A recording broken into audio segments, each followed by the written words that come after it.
Kaixo neska mutilak, hau da Gazteon kazetaren bideobloga. Gaur Italiako postre famatu eta goxo bati buruz hitz egingo dugu. Esaten badizut kafea, mascarponea, bizkotxoa, zein postre etortzen zaizu burura?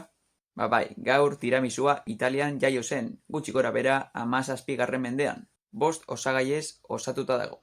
Lehenengo daukagu bizkotxoa, gero daukagu kafea, ondoren mascarponea eta arrautsak, eta azkenik kakaoa. Hauxe da errezeta, entzun. Lehenengoz kafea prestatuko dugu, eta behin kafea prestatuta bizkotxoak sartuko ditugu. Ahalik eta gehien bustitzeko. Ondoren mascarponea eta arrautsak nahaztuko ditugu. Gero bizkotxoak eta krema izan da, hainbat kapa jarriko ditugu. Bizkotxo, krema, bizkotxo, krema, bizkotxo, krema.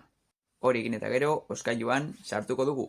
Bizpahiru ordu pasata aterako dugu eta kakao jarriko dugu. Eta orain bai, gure tiramisua prest dago. Postre famatu honen jatorria saltzen duten hainbat istorio daude. Baina askok Treviso hirian jaio zela diote. Postre honen influentzia oso handia izan da. Italian zein Italiatik kanpo aurkitu aldugun postrea da. Eta hau oso bitxia da, hainbat mota tiramisu daude. Elementu berriak gehitu dituzte.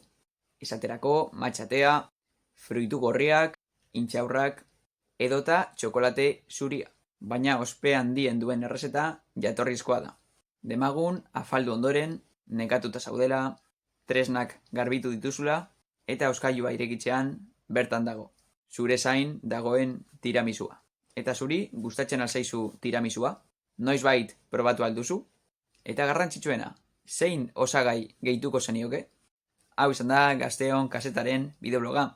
Beti bezala, eskerrik asko, eta laster arte.